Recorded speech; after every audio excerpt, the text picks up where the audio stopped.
कल दिल्ली के दंगल का फैसला आना है, जिसके साथ ही साफ हो जाएगा कि आखिर दिल्ली की जनता के दिल में क्या है। क्या 2 साल पुरानी आपकी सरकार दिल्ली का दिल जीत पाई है, या फिर 10 साल के एमसीडी के कामकाज से दिल्ली के लोग खुश हैं? लेकिन इन सवालों का जवाब मिलने से पहले ही ऐसा लग रहा है कि आम आदमी पार्टी ने हार मान ली है, क्योंकि आम आदमी पार्टी के अंदर जो सुगबुगाहट है वो हैरान करती है। ध्यान से देखें आप। ईवीएम अपना कमाल दिखाती है जनता। क्या आपके मन में संदेह नहीं है कि ईवीएम में गड़बड़ी नहीं हुई है? ड्रामा क्वीन तो है ही वो अच्छे खासे। कल आएंगे एमसीडी चुनाव के नतीजे।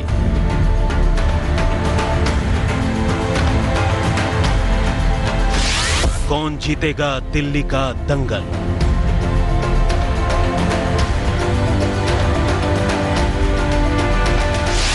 क्या नतीजों से पहले आपने मान ली हार? हार के बाद क्या केजरीवाल करेंगे आंदोलन? दिल्ली में चलेगा मोदी मैजिक।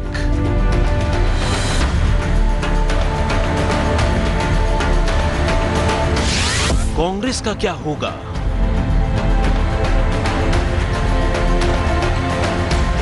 देश की राजनीति में एक बार फिर भूचाल आएगा कल, जब दिल्ली के एमसीडी चुनाव के नतीजे सामने आएंगे। दिल्ली का ये वो दंगल है जहां कभी केजरीवाल ने मोदी के विजय रथ को रोका था, लेकिन इस बार चुनौती एमसीडी की है। बड़े बड़े इलाकों की जंग इस बार दिल्ली की गलियों तक सिमट गई है, जहां से जनता का फरमान आना है।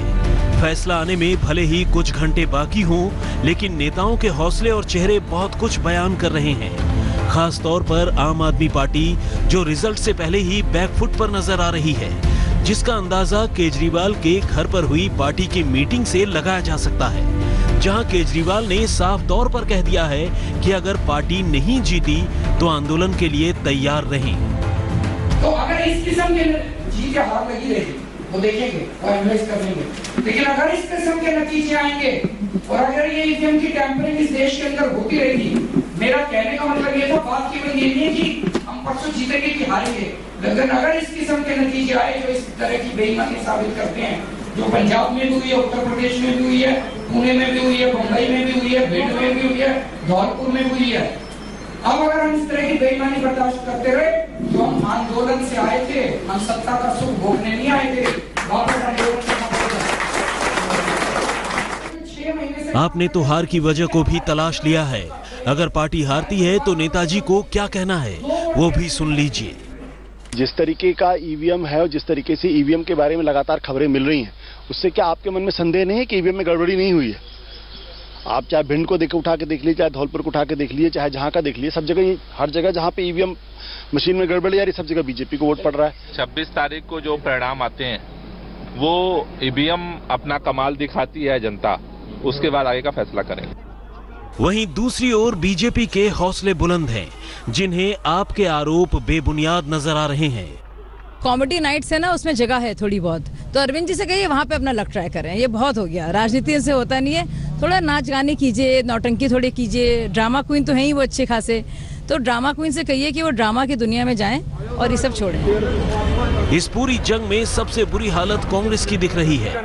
कांग्रेसी नेताओं ने भले ही जुबान से हार की बात न मानी हो, लेकिन हाव भाव उनके दिल का दर्द बयान करने में काफी है। एक सेंसिबल गवर्नेंस, समझदारी वाली सरकार दिल्ली में देगी। आपस में तू में की अगर नया कोई राउंड चाहते हैं तो वो बीजेपी या आम आदमी पार्टी दोनों में से किसी को दे दें, अगर आपस में दोबारा से तू में चाहते हैं। एमसीडी के इस दंगल में पिछले 10 सालों से बीजेपी राज कर रही है। वहीं पिछले 2 सालों में दिल्ली की गद्दी में आपका मुख्यमंत्री बैठा हुआ है। ऐसे में ये परिणाम फैसला करेगा कि केजरीवाल के 2 साल बेमिसाल हैं या फिर बीजेपी के 10 सालों का काम। आज तक ब्यूरो।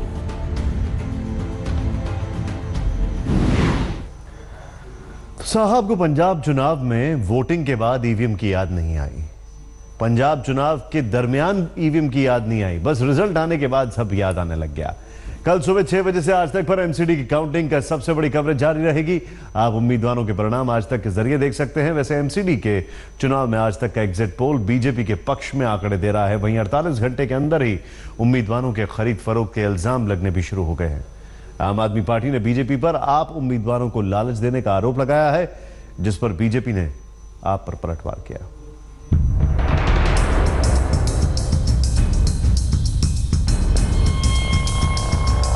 2537 उम्मीदवारों की किस्मत दांव पर। 270 सीटों पर आएगा फैसला। 54% वोटरों ने दिया वोट। एमसीडी चुनाव के फैसले के साथ ही साफ हो जाएगा कि आखिर दिल्ली की जनता के दिल में क्या है। वैसे आज तक के एग्जिट पोल के आंकड़े बताते हैं कि यूपी की तरह इस बार दिल्ली में भी मोदी का मैजिक चलने वाला है, जिसकी सुनामी में विरोधी पार्टियां उड़ती नजर आएंगी। आज तक के एग्जिट पोल के मुताबिक 270 वार्डों में से 202 से 220 सीट बीजेपी को मिलने का अनुमान है। वहीं आपको 23 से 35 सीटें मिलती दिख रही हैं, जबकि कांग्रेस 19 से 31 सीटों पर सिमटती नजर आ रही है। अगर एग्जिट पोल के आंकड़े पार्टी के साथ नहीं है तो फिर उस पार्टी का सवाल खड़ा करना लाजमी है। वहीं बीजेपी इन एग्जिट पोल के अनुमान से बेहद खुश नजर आ रही है, जिसे इन आंकड़ों के रिजल्ट में तब्दील होने की पूरी उम्मीद है।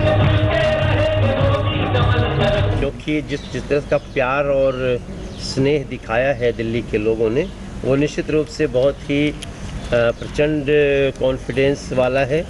और पोलिंग के बाद जिस प्रकार से लोग मिलते हैं, चीयर्स करते हैं, तो लगता है कि कल एक बहुत ऐतिहासिक फैसला आने वाला है।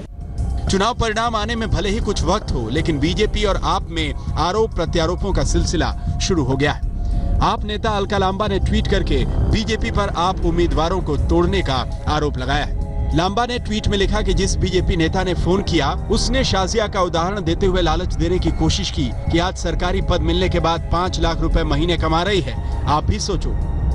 लांबा के इस ट्वीट के बाद घमासान मच चुका है। बीजेपी जहां आपके आरोपों से इनकार कर रही है, वहीं आम आदमी पार्टी के नेता अपनी बात पर डटे हुए हैं। अभी तो मैं उनको एक्सपोज कर रही हूँ। मैंने खुली चुनौती दी, एक प्रमाण दें। ये झूठ बोलना, शूट एंड स्कूट करना, सब पर पाए प्रमाण तो मैं केस करूंगी। अपोलोजाइज करें पब्लिकली। समय आने पर आम आदमी पार्टी जो भी सच है वो सबूतों के साथ में सबूत आप सबके बीच, जनता के बीच रखेगी और भारतीय जनता पार्टी की जो जोड़ तोड़ की, खरीद फरोख्त की, बिना शुचिता वाली राजनीति है, उसको एक्सपोज करेंगे। इस पूरे दंगल में कांग्रेस खामोश नजर आ रही है, वहीं बीजेपी और आप ही एक दूसरे को अपना प्रतिद्वंदी मान रहे हैं। आज तक ब्यूरो। आम आदमी पार्टी सिर्फ आरोप ही नहीं लगा रही, बल्कि परिणाम से पहले ही पार्टी में मंथन शुरू हो गया है। कल केजरीवाल ने 270 सीटों पर आम आदमी पार्टी के 300 पर्यवेक्षकों के साथ बैठक की, जिसमें केजरीवाल ने जो बातें कही उसे सुने। उससे कहीं ना कहीं यह संकेत मिल रहा है कि नतीजों को लेकर दिल्ली के सीएम आश्वस्त नहीं है। क्या एमसीडी चुनाव के नतीजे से पहले हार मान बैठे केजरीवाल? सारे के सारे झाड़ू पड़े हैं। अगर वहां पे 50% वोट बीजेपी को दिखाएं तो मन में शक पैदा होगा। दिल्ली नगर निगम चुनाव के नतीजे तो कल आएंगे, लेकिन एमसीडी चुनाव के लिए 270 वार्डों में तैनात 300 पर्यवेक्षकों की बैठक में सोमवार को आम आदमी पार्टी के संयोजक और दिल्ली के सीएम अरविंद केजरीवाल ने जो कुछ कहा, उससे साफ लग रहा है नतीजों की आहट उन्हें मिल गई है। सुनिए 300 पर्यवेक्षकों के बीच क्या बोले केजरीवाल।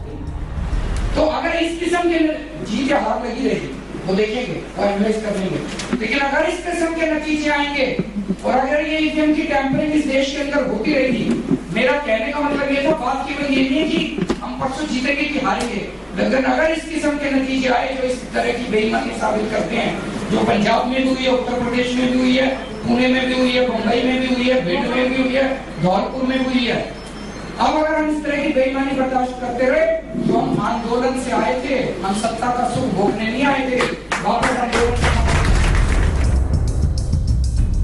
सुना आपने, चुनावी नतीजे से पहले ही केजरीवाल आगे की लकीर खींच चुके हैं कि अगर मनमाफिक नतीजे नहीं आए तो उनकी पार्टी आंदोलन की राह पकड़ेगी। सवाल उठता है कि आखिर केजरीवाल अगर हार गए तो कैसे समझेंगे कि वोट न मिलने से हारे या ईवीएम में धांधली से हारे? तो इसका जवाब भी है उनके पास। संजीव जहां पे बैठा होता है, एक कॉलोनी ऐसी है, वहां पे लगभग 100% वोट पड़े हैं, 900 वोट है, 900 वोट पड़े हैं, सारे के सारे झाड़ू को पड़े हैं। अब अगर वहां पे 50% वोट बीजेपी को दिखाएं तो मन में शक पैदा होता है, कोई तो गड़बड़ हो गई। ये तर्क अजीब सा है।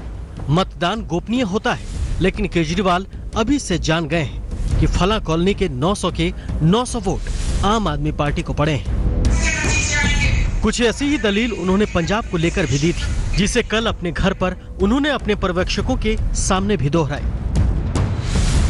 जो 6 महीने से काम कर रहे हैं वो पूछ रहे हैं कि हमारे 15 वोट तो कट गए, हमारे परिवार वालों के वोट तो थे, 2 वोट कैसे मिल सकते हैं? हम जीते हारे उसको छोड़ दो, लेकिन ये तो वाजिब सवाल है, इस पे हम आंख कैसे बंद कर सकते हैं? उसके बाद कई ऐसे गांव हैं जहां पे अकालियों को अंदर नहीं घुसने दिया गांव वालों ने, जूते मार मार के बाहर निकाला। जब कैंपेनिंग के लिए आए थे अकाली दल वाले, उस गांव में अपने को 2 वोट और अकालियों को 300 वोट, तो हम चुप बैठना चाहिए अपने को आंख बंद करके। बैठक में पर्यवेक्षकों ने जो रिपोर्ट दी उसका लब्बू लुआब भी यही था कि वोटिंग आम आदमी के पक्ष में हुई है, क्योंकि कोठी वाले और अमीर लोग वोट देने नहीं आए। मतदान करने वाले ज्यादातर आम लोग थे। बैठक में तमाम सदस्यों ने साफ कर दिया कि अगर एमसीडी चुनाव में आपकी हार का मतलब होगा ईवीएम में गड़बड़ी का आरोप सही है, तो क्या ये माना जाए कि आम आदमी पार्टी संभावित नतीजे की आहट सुन चुकी है और बचाव का रास्ता तलाश रही है। पंकज जैन, दिल्ली, आज तक। कल दिल्ली में एमसीडी के परिणाम आने हैं, जिसमें बीजेपी को पूरी उम्मीद है कि वो एमसीडी में एक बार फिर राज करेगी। दिल्ली के बीजेपी प्रदेश अध्यक्ष हमारे संवाददाता कपिल शर्मा ने खास बातचीत की। दिल्ली बीजेपी के अध्यक्ष मनोज तिवारी इस वक्त हमारे साथ मौजूद हैं। मनोज जी, रिजल्ट आने वाला है एमसीडी इलेक्शन का, कितने कॉन्फिडेंट हैं? कॉन्फिडेंस है, क्योंकि जिस तरह का प्यार और स्नेह दिखाया है दिल्ली के लोगों ने, वो निश्चित रूप से बहुत ही प्रचंड कॉन्फिडेंस वाला है। और पोलिंग के बाद जिस प्रकार से लोग मिलते हैं, चीयर्स करते हैं, तो लगता है कि कल एक बहुत ऐतिहासिक फैसला आने वाला है, जिसमें कांग्रेस और आम आदमी पार्टी को भारी नुकसान होगा। और आम आदमी पार्टी को तो एक प्रकार का रेफरेंडम ही है, क्योंकि वो दिल्ली से ही 70 में 67 सीटें लाए हैं, और वहीं पे अगर 272 वार्ड में उनकी हालत ख़राब होती है तो निश्चित रूप से चिंताजनक। लेकिन आम आदमी पार्टी की भी एक मीटिंग होती है और उसमें ये कहा जाता है कि भाई यदि हारे तो ईवीएम का जो है की वजह से हार होगी, और जीते तो जनता की जीत। अब ये देखिए कितनी हास्यास्पद बातें हैं। वो तो हमारे भोजपुरी में कहावत होती है कि हारब तो हुरब, जीतब तो थूरब।